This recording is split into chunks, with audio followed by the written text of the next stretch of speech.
రాశి గారు తెలుసు కదా మీకు, యాక్ట్రెస్ రాశి గారు, మన హీరోయిన్, ఉమ్, పాత హీరోయిన్. ఉమ్, సో ఆవిడ చెప్పారనమాట ఒక ఇంటర్వ్యూలో నిజం సినిమా గురించి చెప్పారు. సో గోపీచంద్ గారితో ఆ క్యారెక్టర్ అలా చెప్పలేదు, నాకు వేరే అవునవును, చెప్పారు. అవును. అంటే ఇంత ఐ జరుగుద్దా, saw that interview um, actually.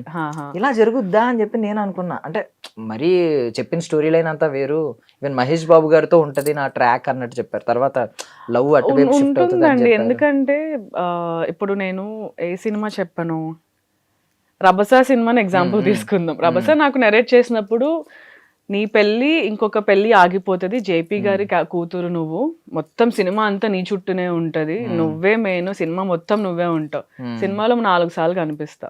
Okay, cinema story నా క్యారెక్టర్ గురించి, నాకు పెళ్లి చేయాలని ఎన్టీఆర్ గారు రావడం, సమంత గారు ఇక్కడ రావడం అన్నీ జరుగుతాయి, కరెక్టే. కానీ ద వే మీకు నరేట్ చేసినప్పుడు that is not how they narrate some times. నాకు అలానే చెప్పారు. మేబీ వీళ్ళకి ఆ ఫీలింగ్ ఇవ్వాలి, సినిమా అంతా ఉంటో చేపించడానికి అలా చెప్తారా ఆర్ ఎందుకో నాకు తెలీదు. But it happens.